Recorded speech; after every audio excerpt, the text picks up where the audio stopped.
Just I want you to get comfortable. I'm comfortable. Comfortable on the camera, just talking, looking at me and then looking at the camera and just talking. I've been on TV before. Wow.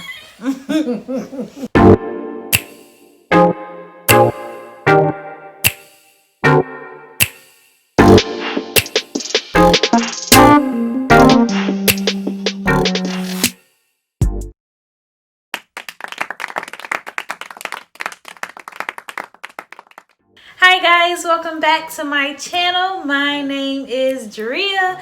This is Journey to Dree. It's a journey to me, and we're back with another video today. But today we do have a special, beautiful, wonderful, incredible, amazing, show-stopping, spectacular that girl. Wow, I'm surprised I booked her. My mother. Introduce yourself. What's your name? My name is Tracy. I'm the mother of this beautiful young lady right here. As special as they come, and I mean that in a good way. Wait, we can't start the video yet. What do we have to do, Mom? Smash that like button. Smash that like button before we get started. Y'all already know. And make sure y'all subscribe to my channel. Y'all, I'm trying to get to 10K by next week. Okay, so get me there. You heard I'm me. Close. You know what I'm like? I'm not the screen. And make sure y'all comment down below. Say what's up to me and my mommy. Say, hey, you killing the fro hawk, and you invented it because you are that girl, right? All right, let's get started. Today's topic is going to be about my mother. She is going to be telling us a part of her life that God brought her through. Without further ado, my mommy. So, mommy, tell us about one of your many testimonies, because you have had many, and I'm one of them. Anyway, tell us about your testimony and how the Lord has brought you through a specific time in your life. Well, my children were much younger than they are right now. Our son, he's the oldest. So this happened when he was about 11 years old. He's 30 now. Just one specific night, my husband and I, we weren't pastors at the time. One night, my husband, he was at work. This is when he worked the night shift. Me and the kids, we were at home and we were getting ready to have Bible study.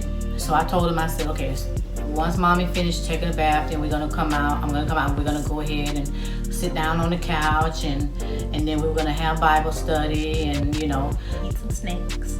Yeah, they love the snack. That was their favorite part of it. I believe that's why they obeyed me. So I came out, we sat down. I sat a couple of the babies on the floor and then a couple of the big ones on the sofa with me. And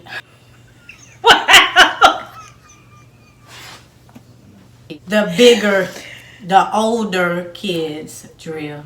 Wow. And so I said, okay. So, everything was fine, but we were sitting down on the couch, fast forward a week.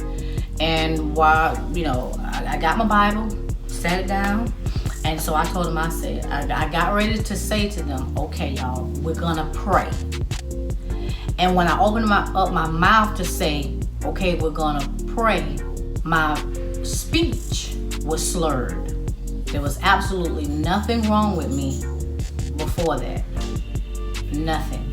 I was good, talking, walking, had just finished painting both of the boys' room, our son's room, and then the girls' room, probably maybe a week before that. And he was about 7. I was probably late. Because Regis was 11. I was in middle school. I was in elementary school. I was probably in the 4th grade. So how 3rd old or 4th grade.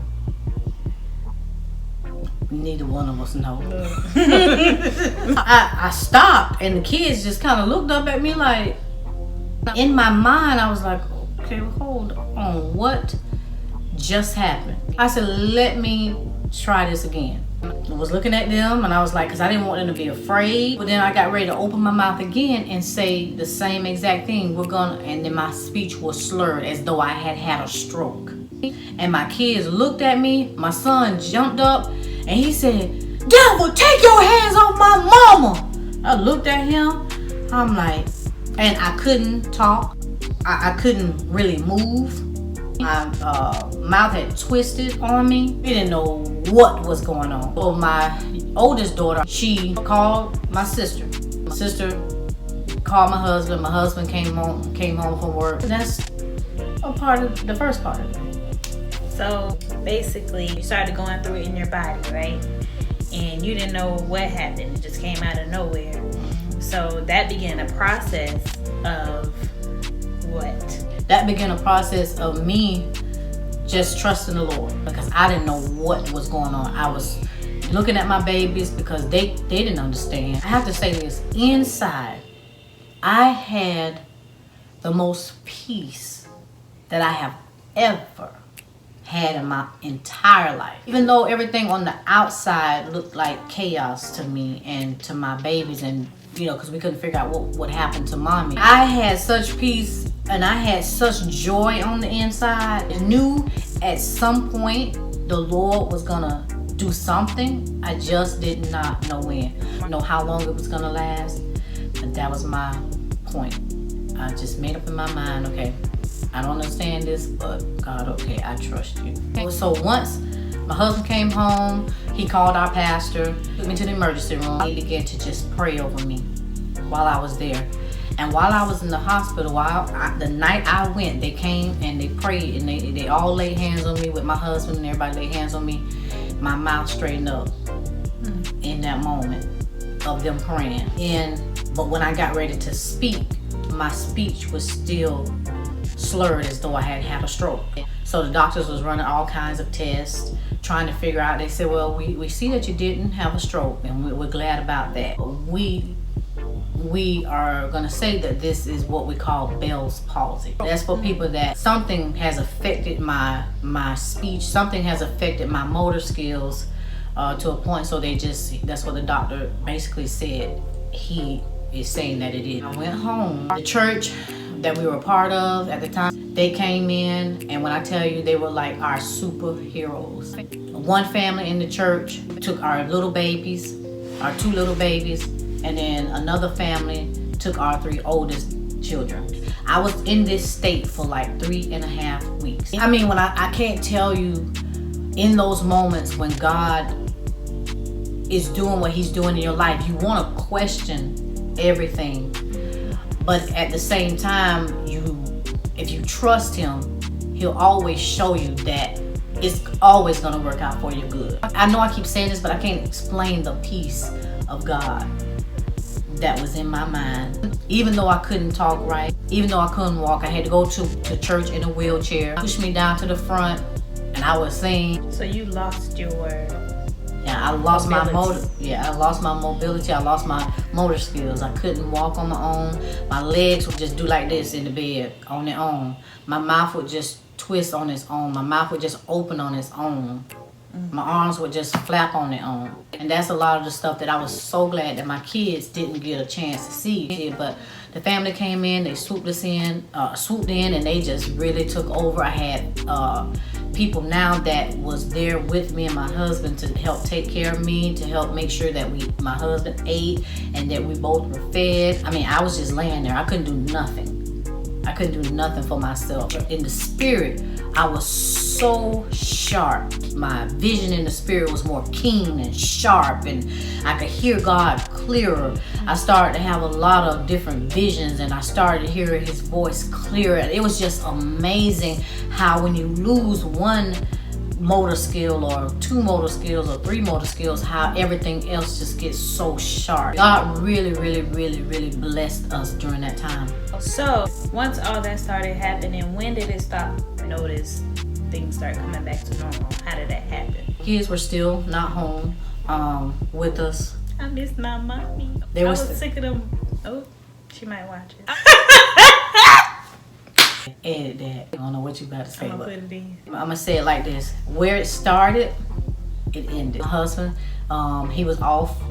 Like, I think it was during a weekend. He was off. This was 3 weeks later when it initially started. He told me, he said, babe, I'm gonna run you a hot bath. I just want you to relax. Me, my speech still slurred. I could feel the Lord doing something on the inside of me that I couldn't explain. I knew what I wanted to say in my mind, but the wordings the words were just not there for me to say. So when I tried to say it, nobody understood what I was trying to say. He ran me the hot bath. I like baths, but I'm just not the type of person that just like to sit in a bunch of hot water too long. I'll never go to hell. So when I got in the bath and I came out, my speech was there. Not all the way. Not all the way. But it was back. In that moment, that's when it all started coming back. So basically what you're saying is you just needed to relax. I just needed to relax. Come off of that pain in y'all rooms. Being super mom. It wasn't perfect like I'm doing, I can talk right now, I can move, it was nothing like that. And it would come back. My mouth would twist again. Then I'd be in the bed and then my legs do that again. The husband, he's sitting there, he crying. I told him, I said, I was trying to let him know I'm okay, but inside I started thinking, God, what is this? What you doing? I'm trusting you. And then it would straighten up. We'll go into like some different places. And when I walk into different places like churches or different buildings and stuff like that, and we went into the building, my mouth started twisting again. And my speech slurring again. Tell my husband, I shake my head, and let him know we gotta go. I can't stay in here. And I would have to go home and sleep it off. God began to speak to me and he told me, he said, I want you to pay attention to when this started happening. Even the doctor said. And so I would just pay attention, and I noticed that any building that I went into where they were painting or there was a loud fume or something like that. It really wasn't. I realized that that's what the problem is. I can't be around heavy fumes. Because I had just finished painting their room. He walked in the room when I first started, like, you need to have these windows open. He said, because these fumes are bad in here. I'm not thinking, I'm just happy just putting sponge flowers on the walls. And I can put sponge flowers on my son's wall and he ain't no flower. He's a man. But that's what it was. And every time I recognized, every single time that I walked into a place, it hit me. And that would happen. But then that's what let me know it's the fumes in the paint, or they call it viscosity. You're allergic to biscuits. Not allergic to biscuits, true. Biscotti. So what do you think that the Lord was trying to get to you in that moment? Because like you said, whenever you started to question God, you always brought it back to, okay, Lord, but I'm trusting you. Basically, like you said in the beginning, just relax. Just no matter what's going on, no matter what's taking place, just trust me in the middle of all of it. I'm not gonna let no hurt, harm, or danger come to you or your family. Because I was just always doing something. I was always going somewhere. And just trying to do what thus saith the Lord. Now I'm not allergic to paint. I don't get the paint that has the high viscosity in it. Yeah. Mom, before we go, I just wanted you to encourage somebody that is going through right now and they're in chaos as they're going through. And I want you to encourage them and tell them how they can have peace even in their storm. One thing you have to learn how to do is trust the Lord, because he said he will fight your battles. Mm-hmm. Just like Corin Hawthorne said. I thought it was Korean, but I don't know. Well, I call it Corin. I thought you said corn. No, you have to trust him. You have to decide. It's a decision that you make. Don't fight the waves. You ride in the waves. Amen? Yeah. You learn how to ride the waves. Because if you fight the waves, what happens? You drown. Ah! You go down to the bottom. That's a word. Amen. And say, Lord, no matter what's happening right now, I know you have a plan for it all. Mm-hmm. And I don't have to fight it. I don't have to do it. I don't have to change it. I don't have to make it happen. God said that he will come through for you. He'll make a way in the desert. He'll make a way where there seems to be no way. And I'm going to tell you something. I have seen God come through for me and my family countless of times. And he is no respecter of persons. And if he did it for us, he's definitely waiting to do it for you. That's on what, Mom?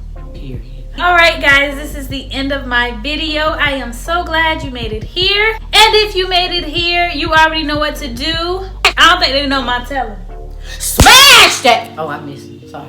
Smash that like button. You Like heard y'all me? are mad at it, okay? And then subscribe. Don't forget to subscribe. I know y'all didn't subscribe last time. Got the same amount. So y'all need to get on it. Like it, smash it, and share my videos, y'all. People have to hear this type of stuff to keep going in life. Right, Mom? Right. Right. Smash the like button. Yeah, we already said it. Oh. But yeah. Thank you, Mommy, for being here. I love you so much. I love you so much. Thank you. Got a couple shout outs we want to do today. First is gonna be JD. Shout out to JD. What up, JD? What Hey. up? I work with him. That's my dog right there. Yo. And shout out to Maddie. Shout out to Hey Pumpkin. I hope you're doing well today. And I love you so much. Thank y'all so much for watching. I hope you guys come back and we will see you in my next video. Amen. Amen. And amen again. We out. Amen.